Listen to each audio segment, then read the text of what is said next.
Dad, what's going on? Oh, booyah! There he is. He is back. Thought I lost you. I thought the tentacles came up from the ground. The tentacles came up and grabbed you. I was like, no!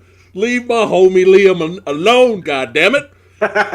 What's going on, my brother? Thanks again for coming back to the channel. This is another honor, another pleasure, hanging out with us. The Movie Dojo Army watching right now. Thank you, Liam. Thanks for having me. I mean, that was, we had a great time last week, and yeah, you said you had this other show. Is it really that bad? Yeah. And I immediately wanted to talk about this film, Deep Rising. It's garbage.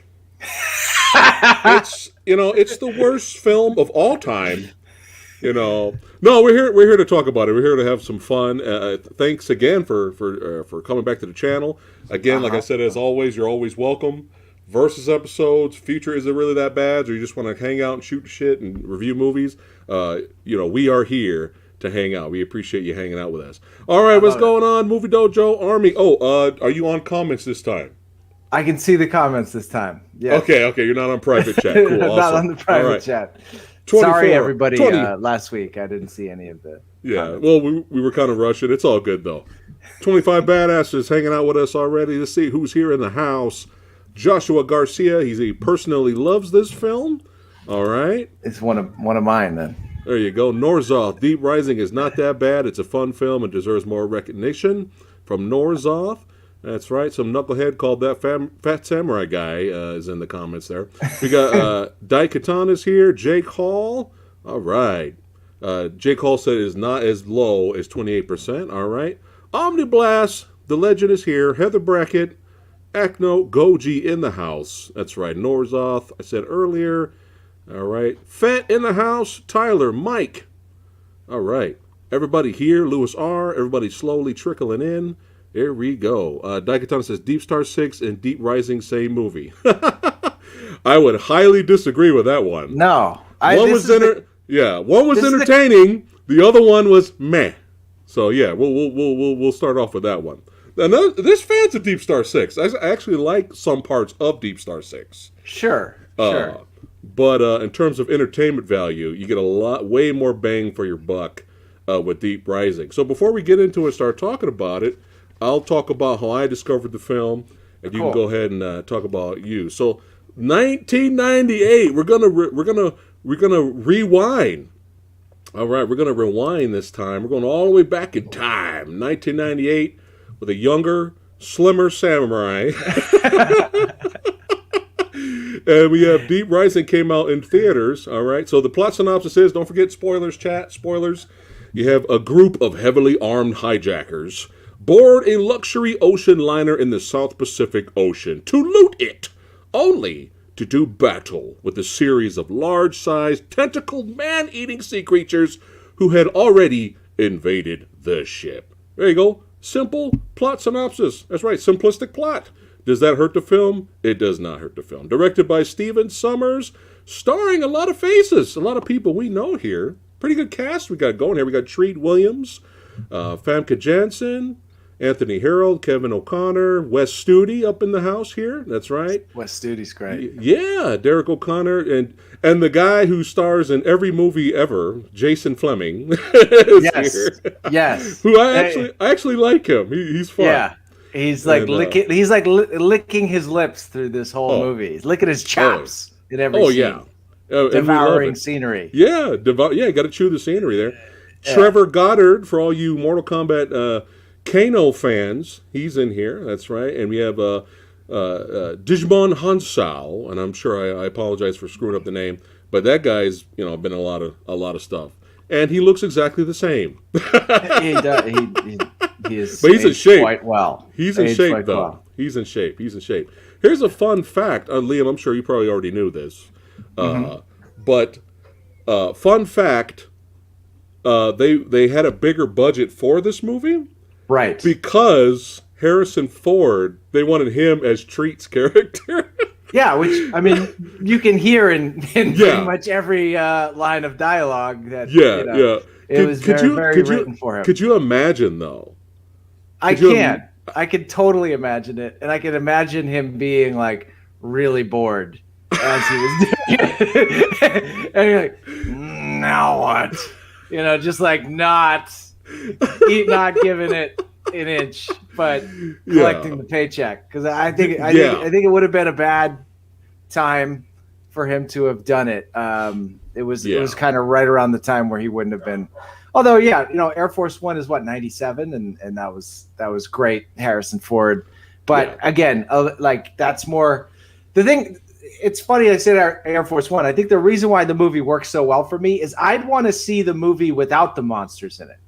I want to see the movie with Treat Williams and the mercenaries going to do the Die Hard on the cruise ship. Right. Like, it's already got me at the beginning before this incredible squid shows up and starts drinking people and spitting up half-dissolved skeletons onto the floor. That's why I think the way I discovered this, I've kind of told this on Twitter a few times, but it was maybe my ideal movie-going situation. I was like, 1998, I graduated high school in 2000.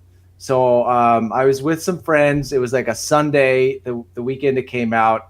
Yeah. We may have smoked a couple of bowls and like wandered in. So I'm like a 16-year-old kid in like a Sunday matinee without really. I'd seen the trailer.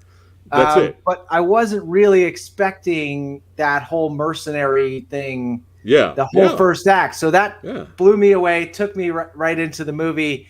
And it's in what is it, 105 minutes? There's just like not an inch of fat on the movie. It keeps going. No, it just keeps going. Keeps going. There's all these great perfect twists. Yeah. Ridiculous one-liners.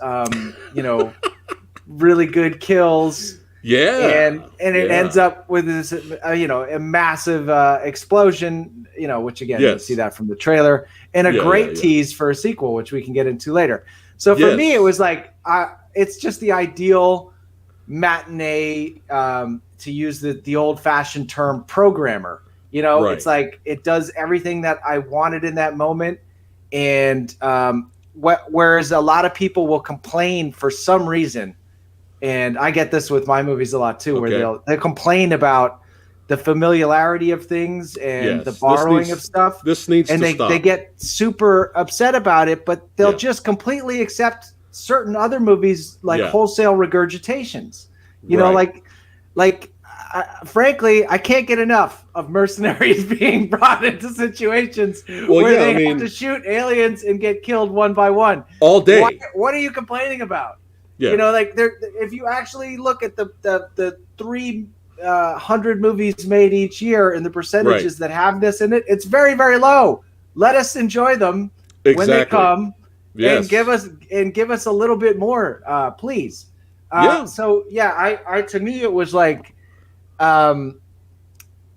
they're just the alchemy of the different genre mashes, and genre mashing is what I love about Stephen Sommers, especially early period Stephen Sommers. Yes, is that he always kind of sets up a really cool movie and then adds cool shit into it. I think The Mummy's another example where you'd be perfectly happy to watch the archaeological race to find that mummy.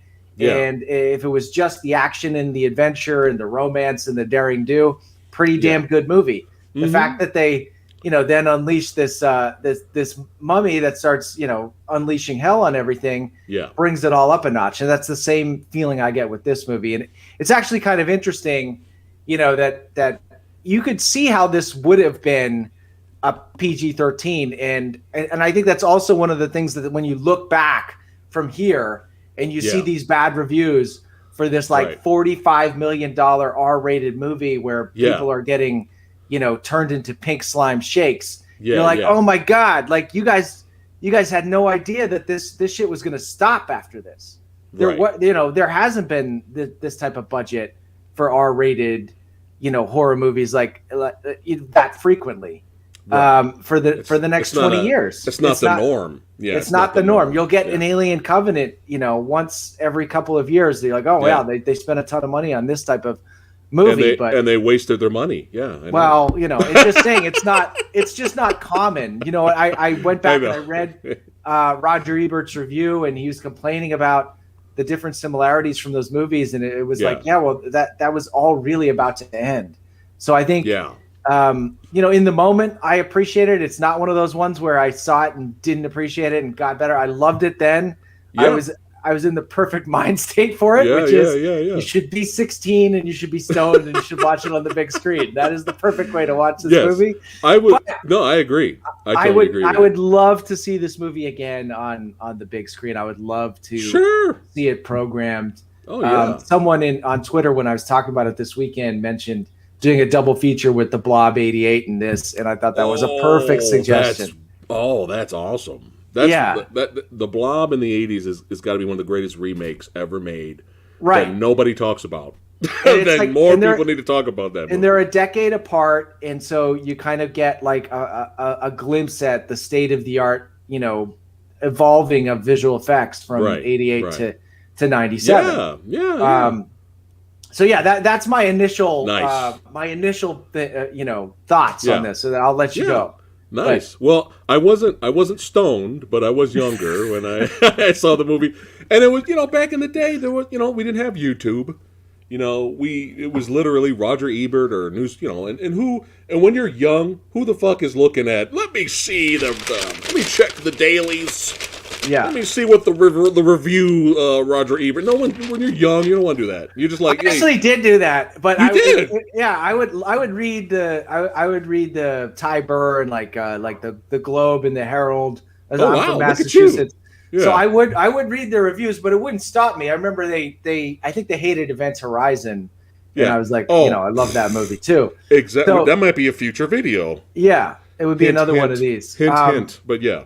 But yeah, I would read them just because there was always more reviews than movies I could possibly see. I mean, think about back then how much money, you didn't have all these streaming services, and then they would just show up on TV. How much money to buy a movie, to rent a movie. It was just a different world. So I always wanted to know as much about what was happening each week. So I would read them, but I didn't really, ever find someone that I was like, oh, this is my guy. His reviews speak to my sensibilities. I don't think I got that until probably like Drew McWeeny on Ain't It Cool News is probably the first guy like 2000 that I was like, hey, I like this guy, I like what he likes.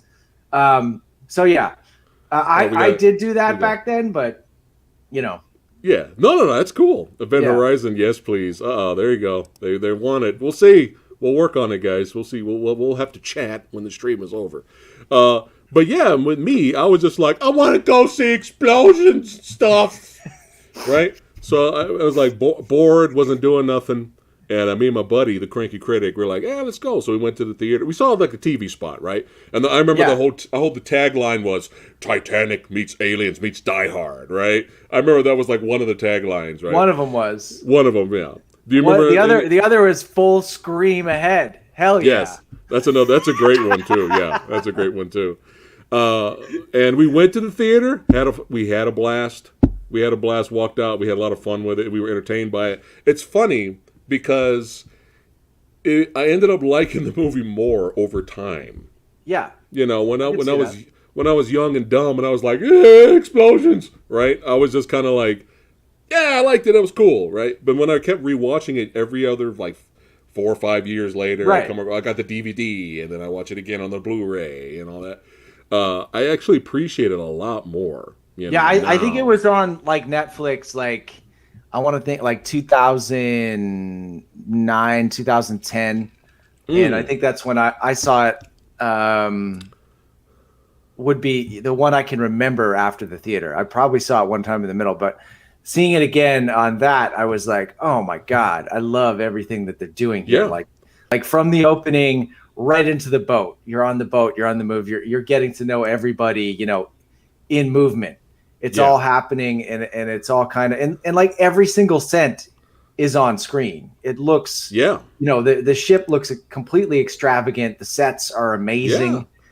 They fuck up that set at the beginning, and there's a bunch of really kind of crazy stunts of like, I'm sure it's a stunt guy dressed as an old woman, like falling over the balcony and smacking onto the boat. Oh yeah. But I like there's like even just a little tiny shot where all the people try to get up and there's just one person who's still face down with like a pool of blood from the fall. Yeah. And you're like, oh, this is, we're this is for real. It's You could see a version of this, that is cut to PG-13, and that's if this were PG-13, I'd agree with some of those reviews maybe. But the fact that they're that it is this big and there is so much time and money put into it, and it's playing so hard, I just I love it.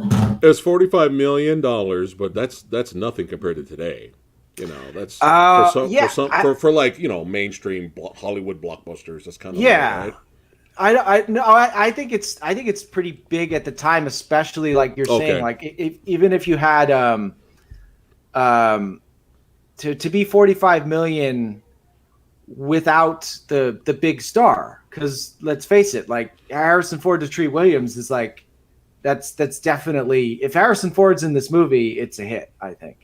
Everybody would have loved it. It would have made a lot of money. All the review snobs would have been all over this. Yeah, they would have been like, "Oh, this is so much fun." instead of them going, "Oh, this just rips off Aliens," they'll be like, "Oh, this is an homage to Aliens." Well, they would completely change it. You're probably right. He probably would have given people some ironic distance on some of it, even though I think Treat does do that, and there is a lot of funny acknowledgement of the tropes that they're here. Yeah, they're winking at the audience too. It's like you said, Jason Fleming, where the creature's behind him and he starts shooting before he turns. I was like, like that's a nice little thing. He's like, he's not going to do the standard turnaround. He actually shoots it, blows the head off, gets it, and kind of gets out of the jam there. Yeah, this scene right here, right? Yeah, this is a great scene. It's a great little beat. Sorry, you go. No, go ahead, Lou. I was just saying they could have totally done the standard, like he just gets his head bit off here, but the fact that they put a little bit of extra time and wit into that death was great. Yeah, and again for 1998, Industrial Light and Magic did a really good job. I mean, they didn't have Jurassic Park Steven Spielberg budget here, but they still did a really good job. And there's a lot of practical effects. Yes, tons of practical effects too. Like, you got Rob Bottin. He was involved with a lot of the practical effects. The guy from The Thing and all. I mean, we have a great team here. Is it Bottin? I think it's French. Is it Bottin? Oh, yeah, I think Rob Bottin. Sorry, I think so. I'm horrible with names. That's just my thing. I'm especially French. I always get very insecure when I'm surprised I didn't call you Liam. Hey, we got Liam here. But yeah, even that, like the stuff they'll be doing where the set is denting in, like that's all in camera. Whereas nowadays you would do all that CG. Right. Yeah. So you kind of have to appreciate that everybody, I feel like, has a tendency when they talk about practical effects, they kind of just talk about character practical effects, but there's more to it than that. There's actually rigging sets and walls into stuff so that they're interacting exactly when you need it at the moment.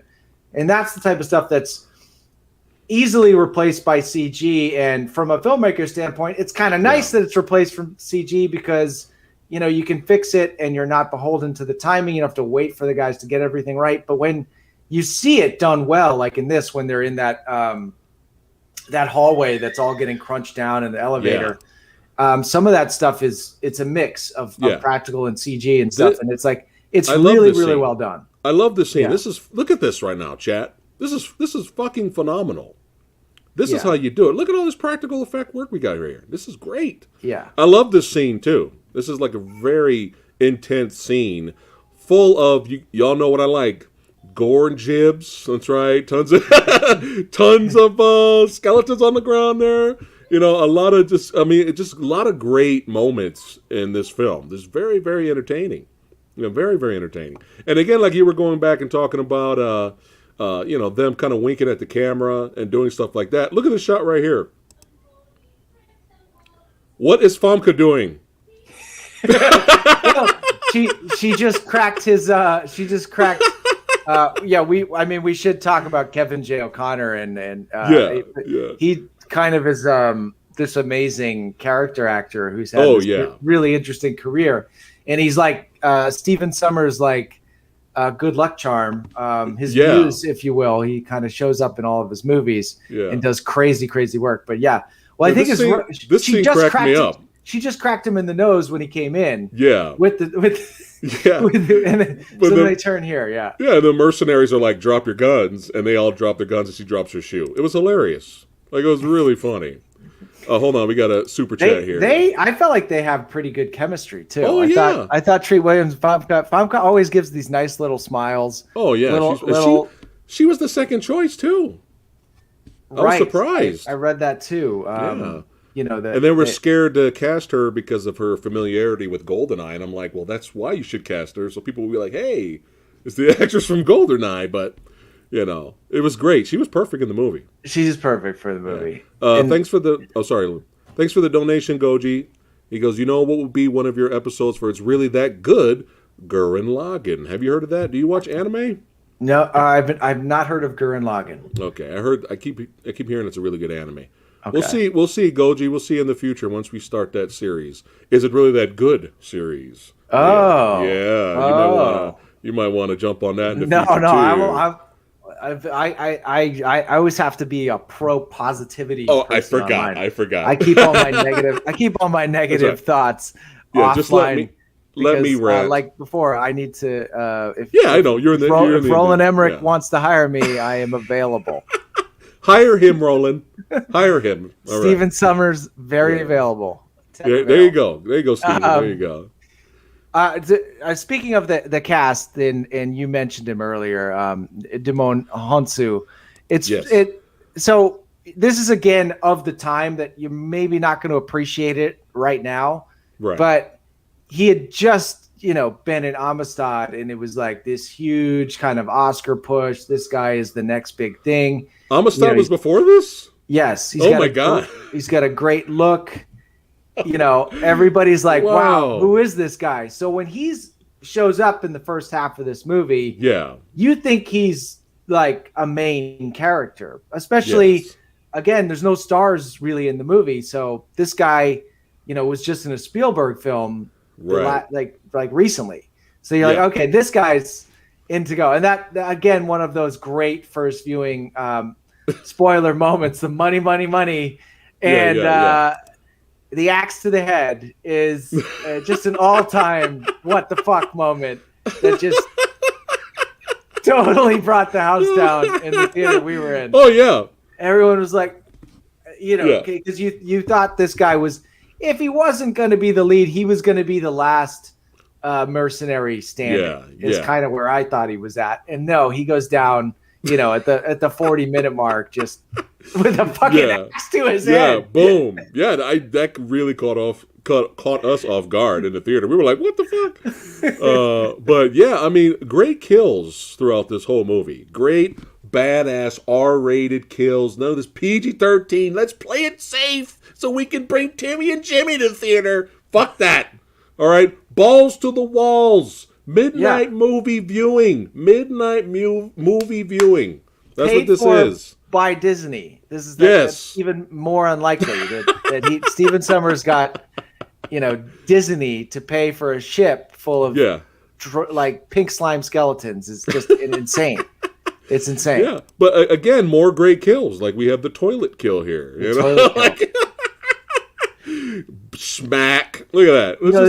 It's an interesting little lesson there because like they have this huge disaster movie kind of set piece before that we were talking about. Everybody's falling over everything, and then you just see one woman go in a bathroom and you see her death, and that's it.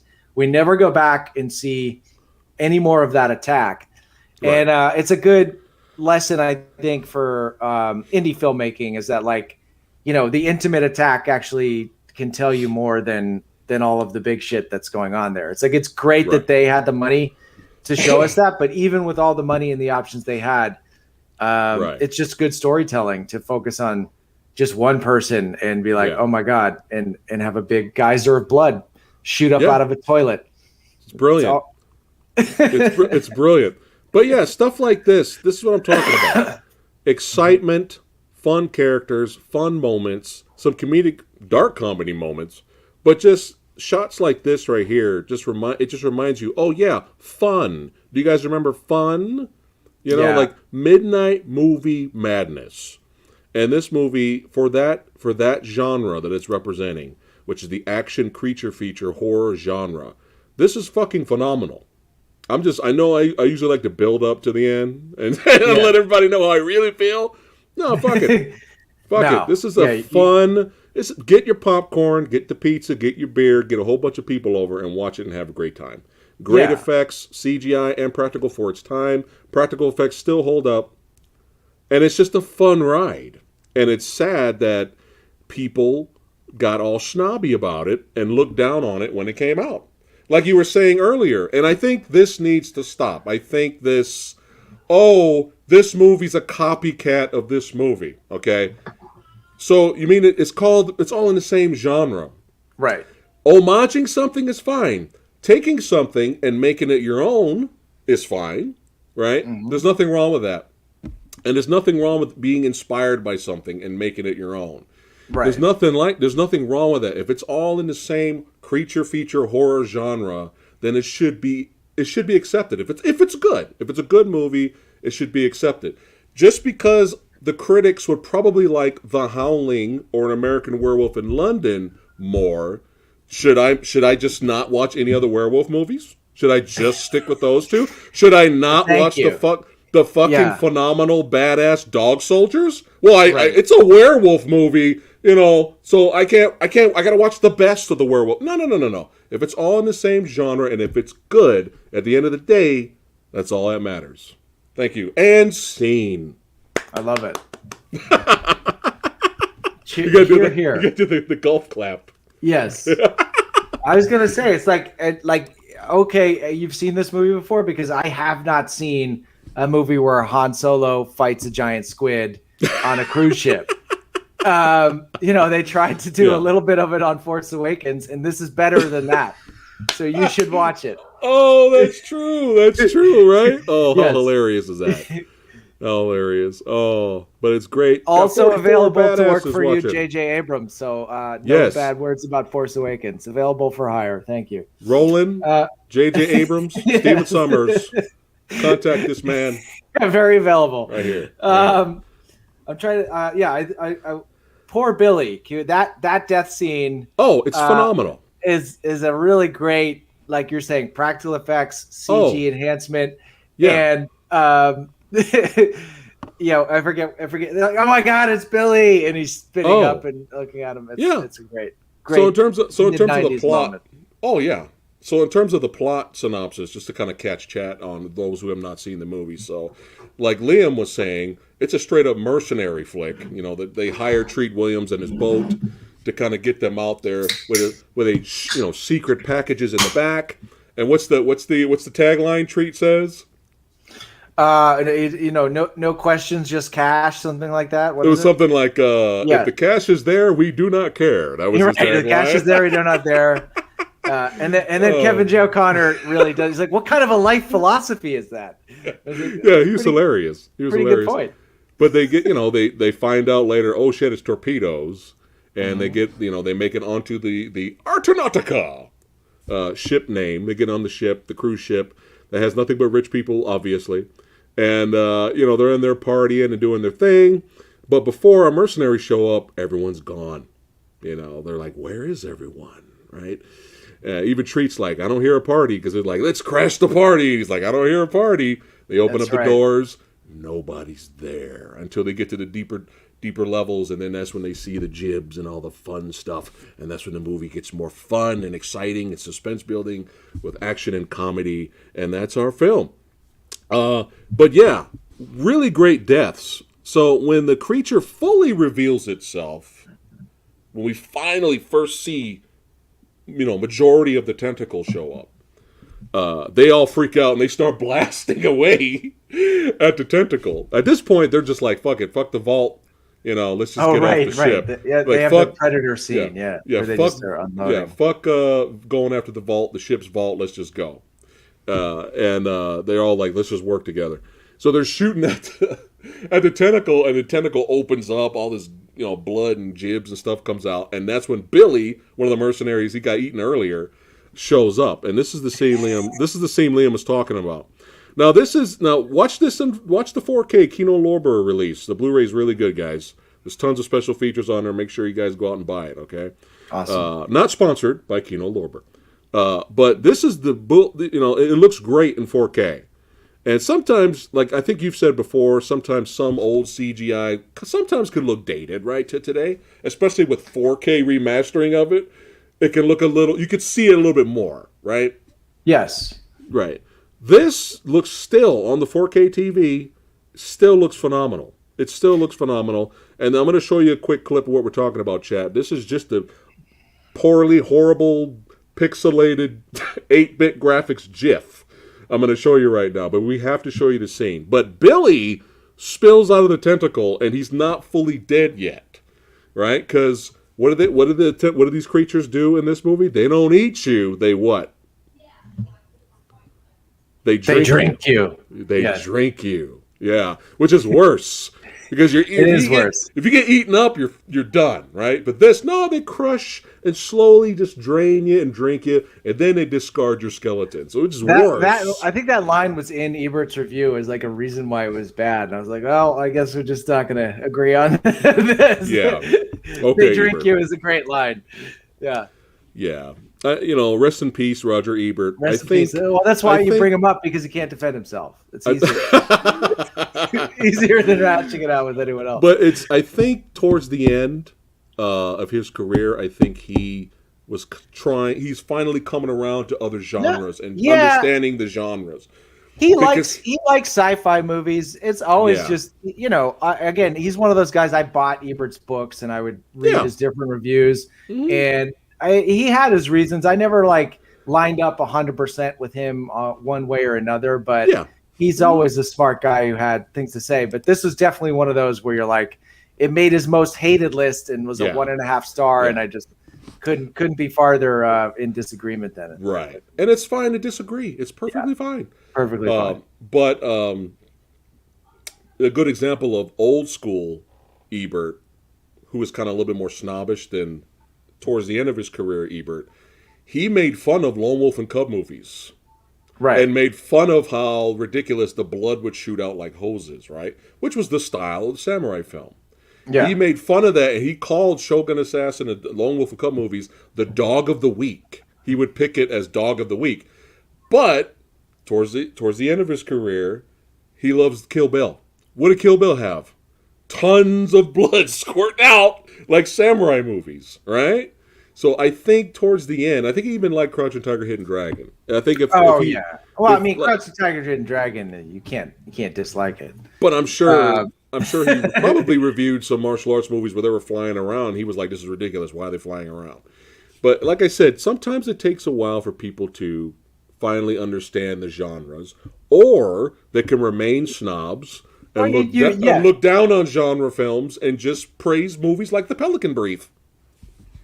Right. Or you're like, I find like with myself, it's like you basically, you're kind of, you evolve in a bunch of different ways. And in some places you just like give up faking what you don't like anymore. And you can just actually admit like, well, to be honest with you, like I have all the screeners for all these award movies and I'm not watching them. I'm watching Deep Rising again. And it's just like who you are. And I'm not particularly drawn to movies that I love a good any type of genre. I'll give everything a spin. Right. But it's like, what is your default setting? And this is my default setting. Like sci-fi, monster, action is my default setting. Predator. And I can be exactly. I can go on the ride for anything, and I'm curious, and I'll watch something if someone says no, you really have to see this. Sure. Mm-hmm. And sometimes you're just in the mood for a documentary. You don't feel like watching a movie that night. Sometimes you're in the mood for a different type of show, a different type of movie. But you kind of have to admit like who you are and what your default setting is, and if that's going to make some people think that you're not as serious a person, fuck them. It's like, woo! Yeah. Look at throwing bars. Liam is laying the hammer down, son, right now. I love it. Yeah, you're not going to win anyone over being an inauthentic version of yourself. There you go. Be who you are. Be who you are. Always be true to yourself, guys. Great words here. But yeah, check this out, guys. So as soon as they shoot the tentacle, it opens up, blood goes on everyone, and then Billy's body falls out, and you get one of the best fucking phenomenal scenes right here. Because remember, he's not fully devoured yet. No. So this is just a 3-second 8-bit graphics GIF. So imagine watching the whole scene in 4K. Here you go. Look at this. Look at how good this is. Are you fucking kidding me right now? This is 1998. Look at how good this looks. And this is, like I said, this doesn't do it justice. You have to see the entire scene in its entirety. But this movie, again, is fucking phenomenal for the genre that it's representing. Absolutely. That's right. And again, like I said, if you don't like this genre, that's perfectly fine. Just stop reviewing them. Because you know you're going to go in already hating it. Again, review movies like The Pelican Brief. You know, review movies like that. Now you can have an open mind like Samurai, and that's fine. I love these type of movies, right? But then I love 12 Angry Men. You can have an open mind. Great movie. Awesome. You can have an open mind and like movies in all different genres. That's fine. But when I approach a movies, and this is just me, when I usually approach and review a film, I accept it within its genre that it's representing. And that's how I review it, right? So I was going to say, I definitely noticed, you know, the actual production design is really excellent in the movie. And like when you were saying the guy who plays Kano in Mortal Kombat, his death, some of the shots where they're kind of coming down the hallway and you have the smoke and the pipes and the water, starts doing the Dutch angles, really, really beautiful looking stuff. So the production designer is Holger Gross, who I just clicked on him, and like some great work, Stargate, Universal Soldier, and went on to do Chronicles of Riddick.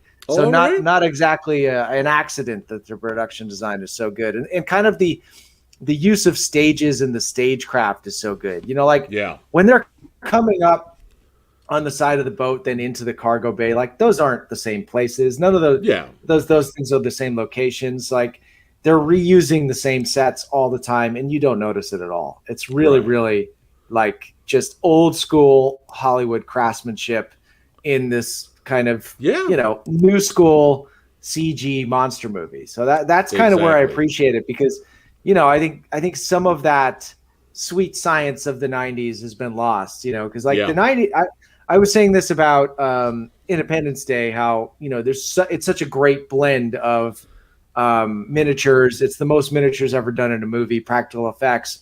And this is one too. There is so much practical effects work in it that's invisible. And there is so much actual set work that's invisible. And it's all kind of built in the last 30 years before it, from the 60s to the 90s.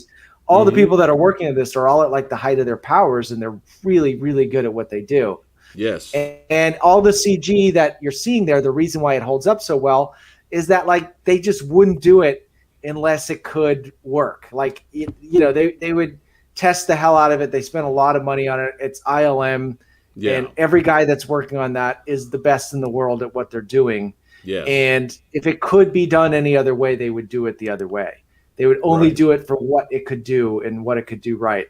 I think Summers has a tendency to make his CG go really fast, and that's like his style choice. Yeah. It's consistent in all of his movies. Like the actual tentacles in the mummies and all of the effects stuff, they move faster than reality, which gives things a certain cartooniness to the violence. But it in this case, I think it works perhaps the best because of how funny it is. Right. And you're not supposed to love these characters. A lot of them are shitheads. Yeah, they're kind of like outwardly grotesque, misogynistic horn dogs, assholes that beat the shit out of the guys that we do kind of like. And even the guy we do like, Kevin J. O'Connor, sometimes you're like, hey, dude, could you just shut the fuck up? So it's a fun movie to kind of be with the heroes, but also be rooting for their, grisly demise. Even Famke's character, she's a thief.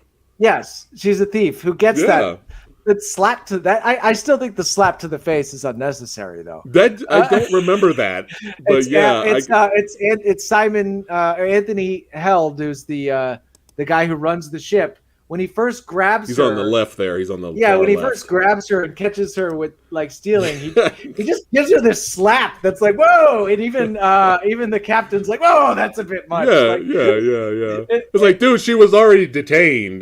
Not like she had a weapon, but he still slapped her anyway. But maybe Steven had him do that just to show how dick, he was an asshole. It's totally, obviously, totally. Yeah. It was totally like this guy, and I'm sure it was fun for Dirt to be like, I mean, you're right. It does a little bit of that third act is that he just goes full sadistic.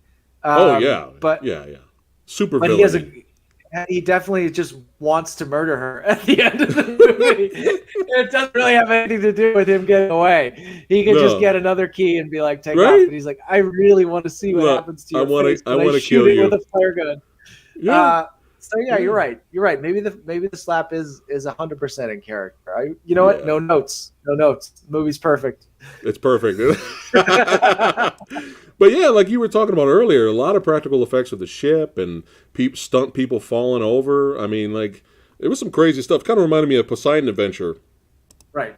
A little bit too, when, Oh, that's it. This movie copies Poseidon Adventure. That's it. 0 stars. They do this. They do the Poseidon Adventure with the stairwell gag where you have to go under.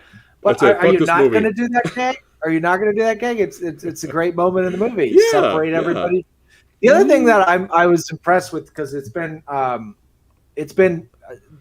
both times in the Beyond Skyline and Skylines, whenever there's like over like 5 or 6 cast members in a scene, it makes it really hard. You go really slow. You have to do a million takes because everybody's got to get their close up when you're walking through it. And like, he did not make it easy on himself. It's a big cast. And for a good amount of the movie, it's a big chunky group. Like that shot you have, it's like 11 people moving through this ship. That's hard. And slow moving in these sets. And every single one of these actors, the moment you yell cut, they want to go have their cigarette and like get away from set. And then when they come back to set, they all want to get their last looks, makeup, and everything perfect. And you're like, can we just go again? Can we just restart? And I started thinking about that. Like, that's why you come up with these little tactics of, let's have half the team go under the water so you can focus on those characters. You can have them there. Let's have them split up. Let's have them reconnect. I mean, some of it is as much as practical of getting the work done as it is story.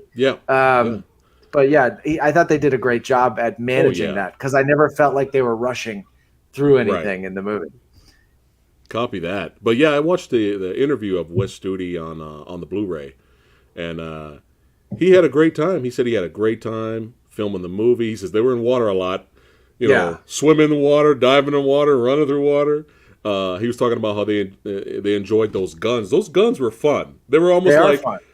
Mini Gatling gun assault rifles. Yes. And I love that scene when the very first time they use those guns, and they're like, they hear something and they're freaked out and they start pulling a predator, just shooting everywhere, right? And then they're like, quiet, stop it, and they stop, and then they look at each other like, holy shit, these guns are awesome. I was cracking up about that last night. Oh, it was great. It was really good. It was really good. And it is Predator, but like you said, it's also character. Like that, these guys are kind of assholes. They're kind of they're kind of immature. It's fine. Yeah, and that's why it's telling you a little bit something about them different than in Predator. It's out of straight fear and nerves. It's a completely different meaning.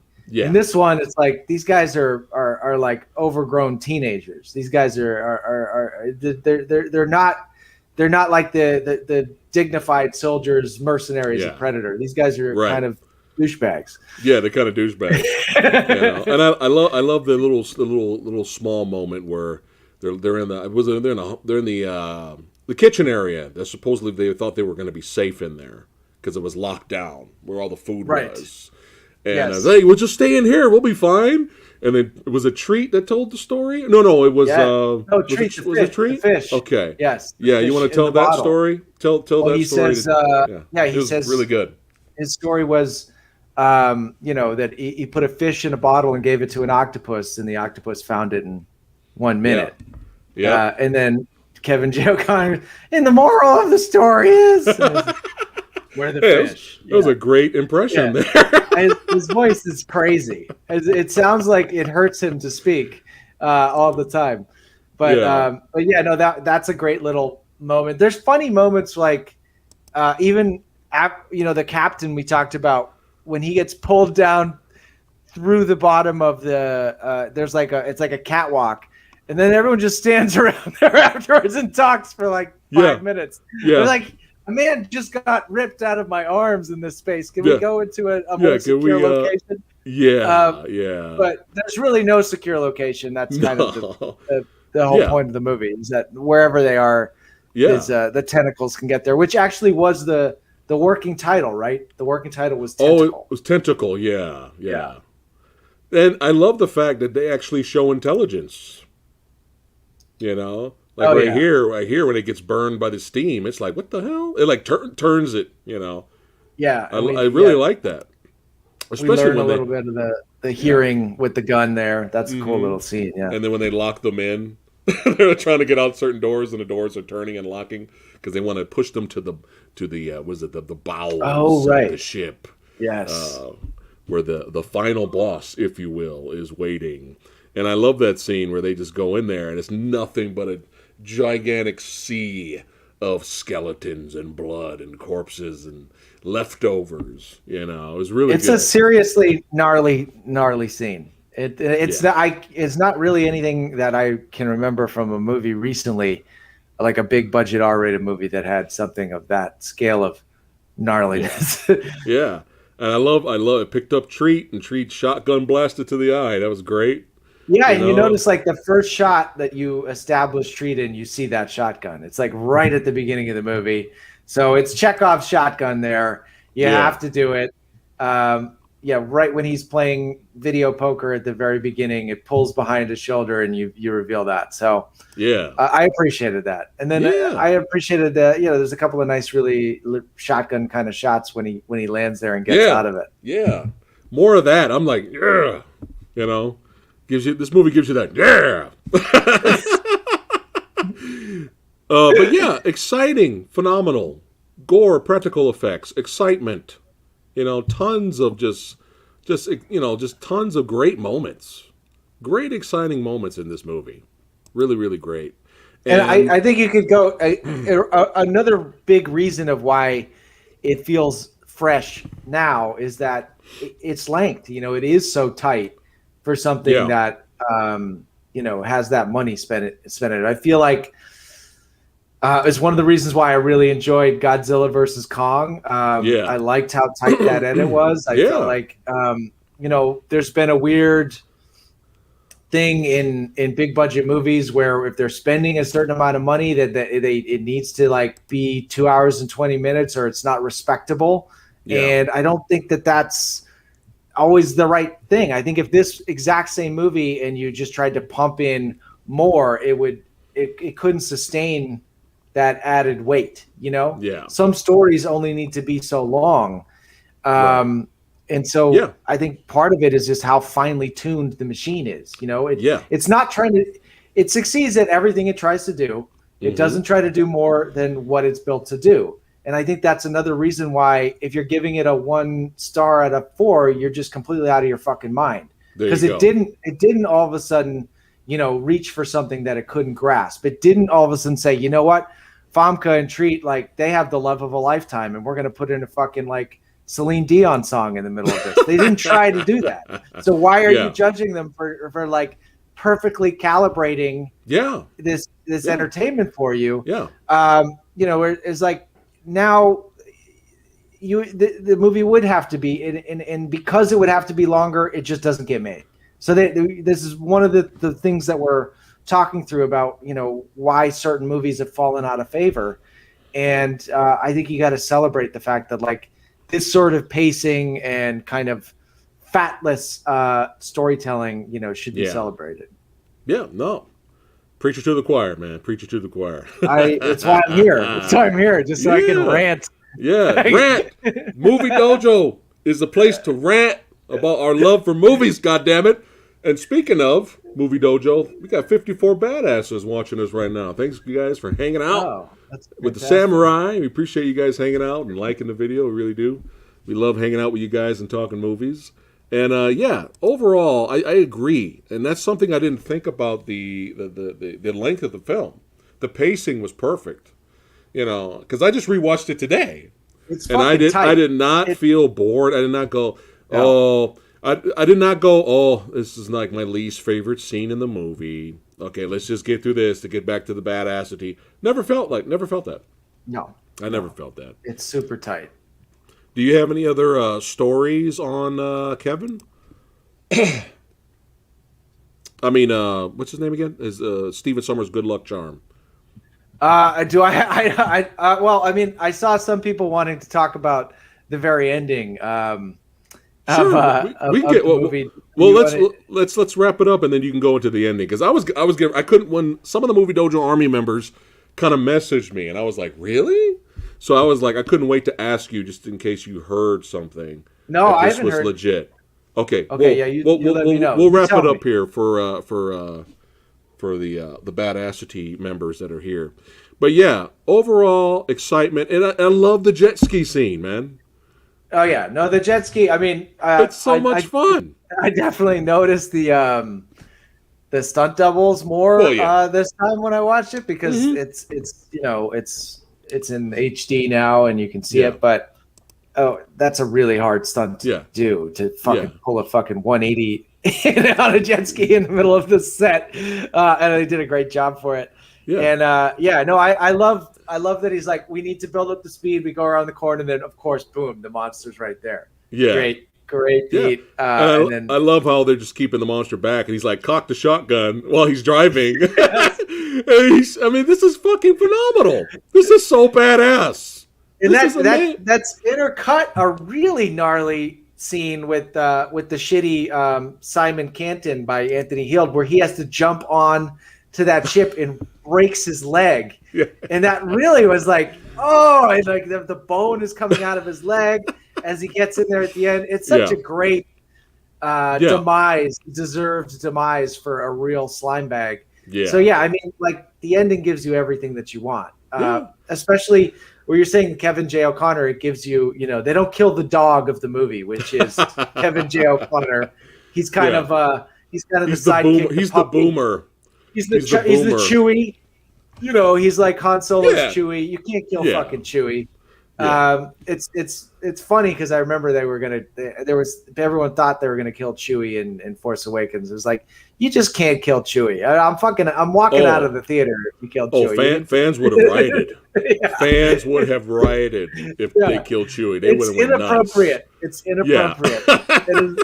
There's certain things that are just like, you don't kill dogs, you don't kill a beloved dog, and you don't kill a human dog. That's like it's a cinematic. That's an actual cinematic sin, not like those other ones. Yeah.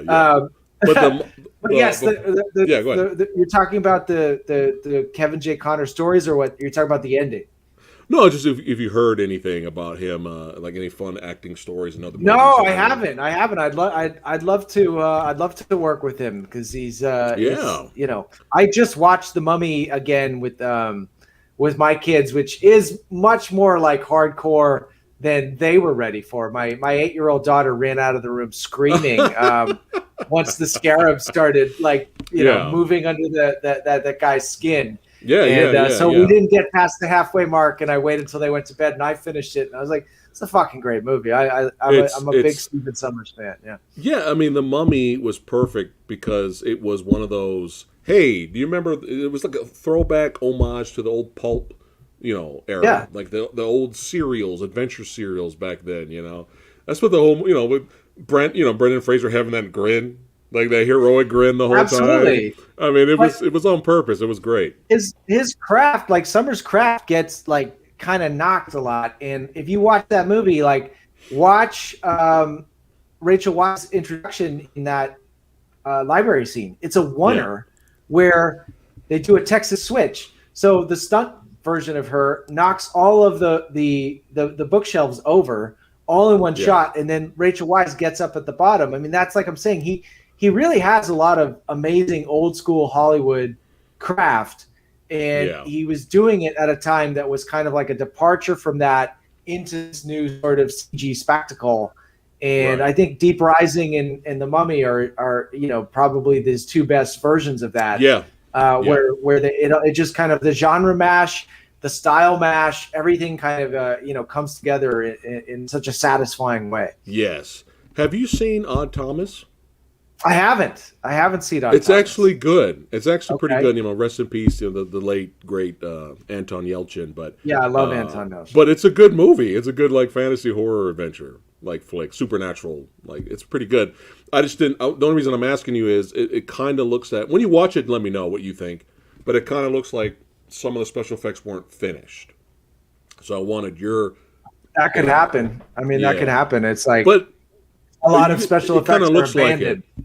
They're Yeah. abandoned, Yeah. Like if financing problems happen. I mean, it's a fear I have on all of our movies, and there's some shots that you just kind of have to take what they give you at the end because you're not getting any more versions. You're out of time. You're out of money. But in each of the Skyline movies, it's always like when we're midway through, it's like, oh man, is this ever going to get finished? Are we going to run out of money? It's but we're like a tiny budget. But I do think Odd Thomas, if I'm not mistaken, was like a really big budgeted indie. So sometimes those do kind of run into trouble, right? Because you're piecing together financing from a bunch of different places. Right. So okay, that makes sense. It makes sense to my memory, but I don't think I haven't seen it now. Okay. It's fun though. Whenever you get a chance, just check it out. But why he hasn't done anything since, right? No. 2013, I mean, I think that movie came out, but I'm not positive.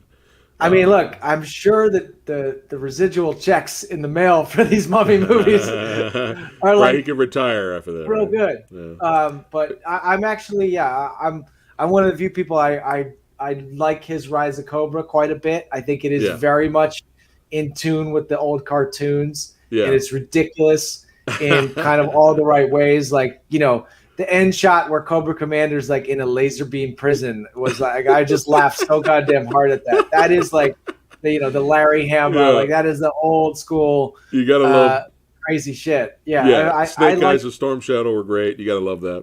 Yeah, I actually think that they were more ambitious than they kind of needed to be on that movie, and it's crazy. Like they told a lot. We got a super chat by Adam here. Thank you, Adam, for supporting the channel.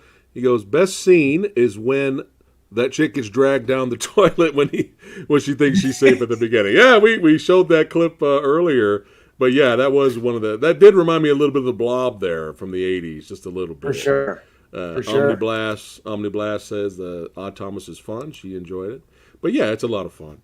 But before we get to the ending here, the open-ended ending, really cool shot because I know there were CGI visual shots of the ship. I actually like that opening shot where it slowly like zooms in on the visual ship and then it goes into like the real set. Yeah, no, it's really that cool. Sick. But they did build a model ship obviously for the big explosion, like a 35-foot ship. Yeah, which was a great explosion, and they make it out just in time here. That's right, baby. Woo! Look at this fun. You guys remember fun? Do you remember fun? I like fun. You like fun, Liam? I love it. I like fun. Yeah. So they end up across the way. There's an island across the way, and they end up there. And our boy makes it. The boomer of the film, the dog. Old Kev here makes it, and they're all safe. And then you hear a big, gigantic roar in the background, and then you hear a kind of other creatures moving around, and then you get this wide shot of them looking like in the jungle or the forest or whatever, and you see something tall slowly moving in between. Something's ripping through the trees towards at them, and there's a beautiful volcano in the background. So I think someone was saying, "Is this Skull Island?" Yes, that's what I was going to ask you. I think it is, of course. Is it? Yeah. Is that confirmed? No, it's whatever your interpretation is, but I do think they would have done a straight up King Kong Skull Island adventure if it had been a huge hit, without a doubt. I do also like the Treat Williams like catchphrase, like the now what, Now what? Yeah, that's it. You're getting a deep rising shirt, and on the back, now what?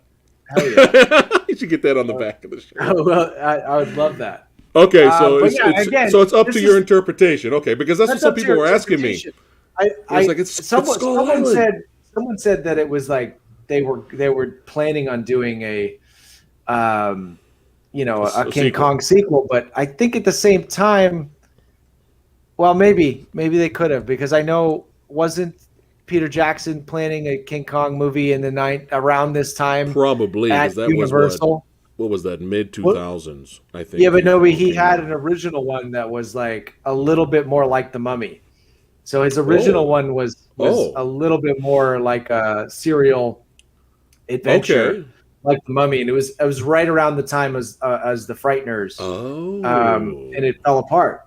And so, then he came back to it a decade later. But okay. So I think it might have been, this being Disney, it would have been, maybe an off-brand version of a King Kong adventure. But, Right. Yeah. I say we have fun, guys, and let's just say it's Skull Island.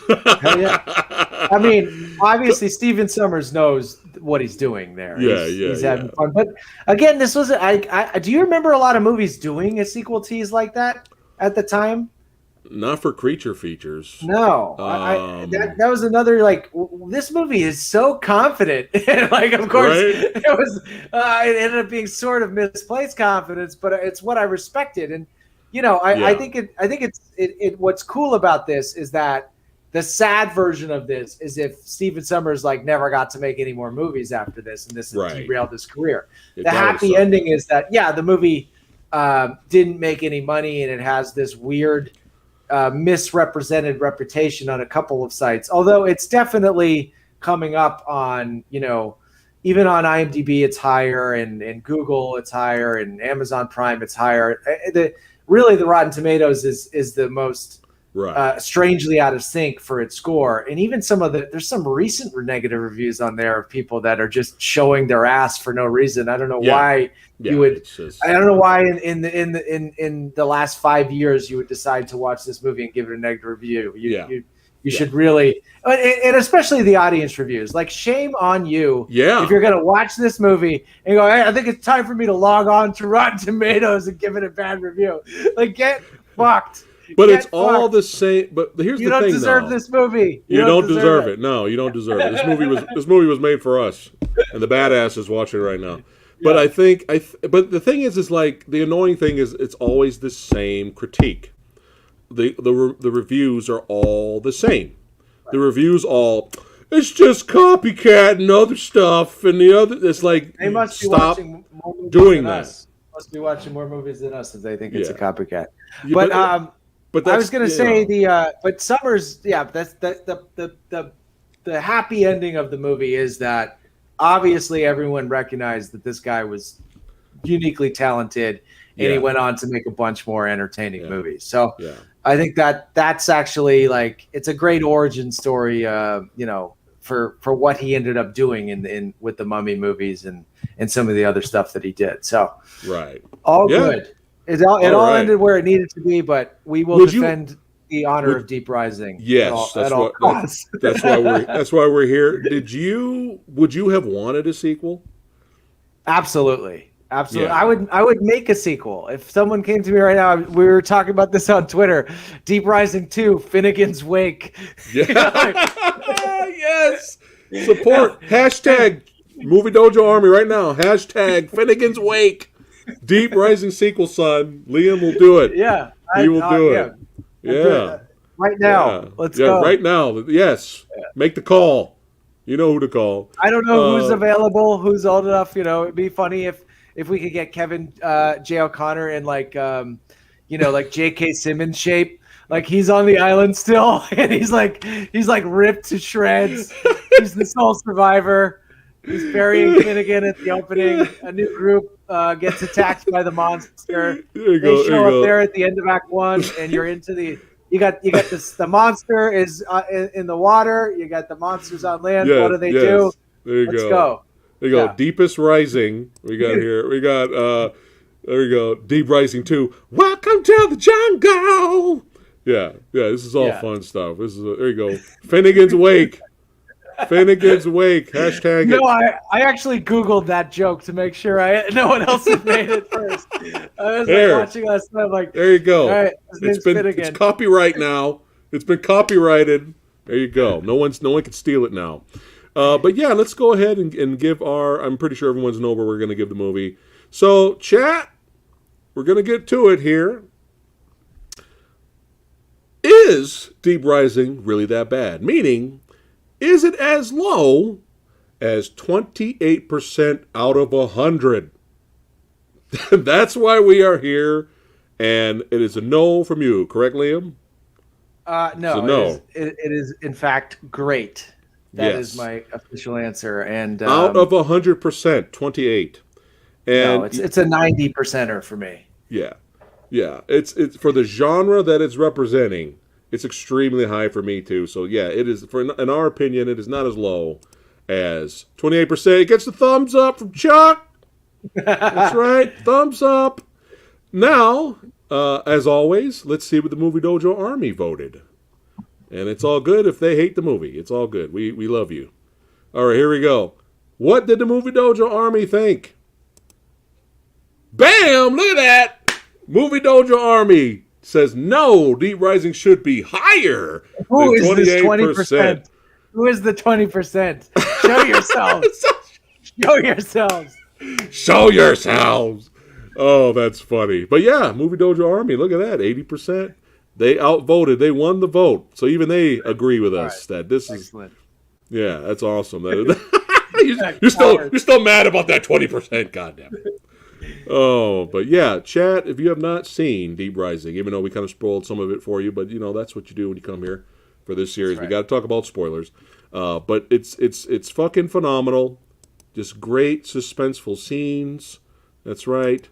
We got great practical effects and fun moments. Yes, and great visual effects that still to this day stand the test of time.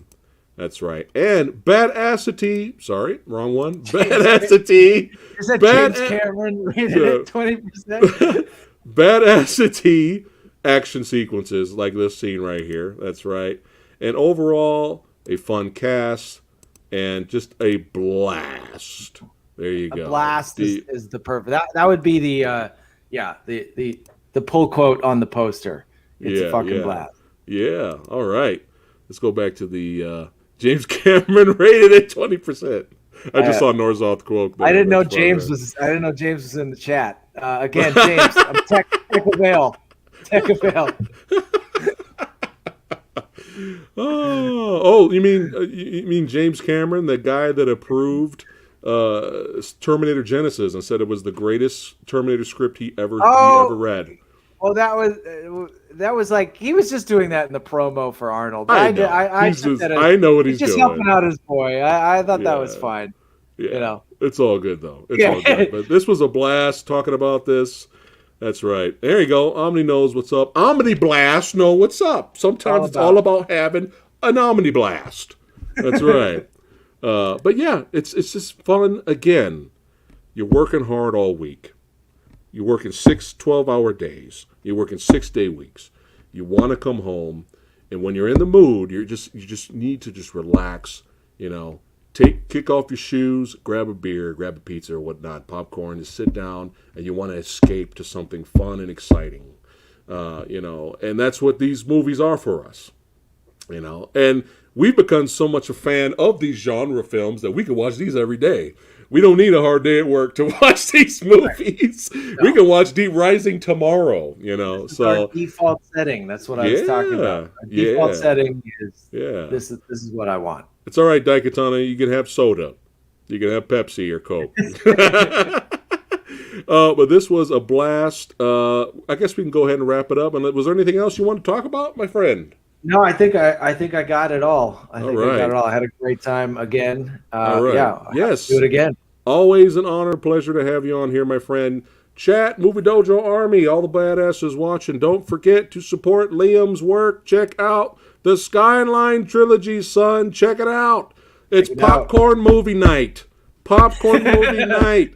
Martial arts, spine ripping, brain smashing, Jaeger. I'm running out. I'm running out of things, good things to say about this series. All right. All right. Alien blasting, limbs ripping trilogy. Yeah. Binge the trilogy. Beyond Skyline and Skylines is on Netflix right now, but binge it from the beginning. Have a blast. Make it a day. That's right. And if you haven't, again, the third film did come out last year. It's fucking phenomenal. It is a genre pick done right. Badass. You got Daniel Bernhardt in here. You got a great lead. Lindsey Morgan is fucking amazing. And just good times all around. It's all right. So check out Liam's work. Support Liam's work, his future projects. Hashtag Finnegan. What is it again? Deep Rising 2, Finnegan's Wake. Yes. Hashtag it. Send it to Steven Summers so he can approve it. Yes. We'll be all good to go. All right. This was a blast. Don't forget, tomorrow we're actually going to have a guest on here, another YouTuber who's got a similar name. He calls himself Viking Samurai. What is this? What is happening here? And I used to call myself the Pineapple Viking. What is going on here? We're gonna have to hash this out. No, I'm just kidding. But tomorrow, Viking Samurai will be a guest on the podcast, and we're gonna talk about martial arts films because me and him have a lot in common, despite the name. So join us tomorrow, 6:30, a little bit later tomorrow, 6:30 p.m. Pacific time. Both samurais will combine powers and talk about martial arts films because that's what we love doing. You guys know we love talking about that.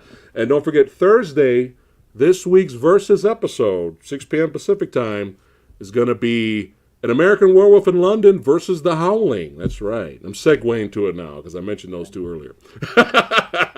So that's the Versus. Which movie will win?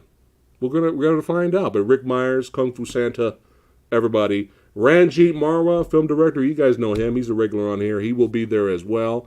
And again, Liam, you're always welcome, my friend. Any future Versus episodes, or is it really that bads or goods, or you just want to shoot shit and be a guest, you're always welcome, my friend. All right. Anytime. All right, guys. Thanks, everybody. Appreciate it. You guys have a great one. I'll see you guys tomorrow. Take care, guys. Peace out.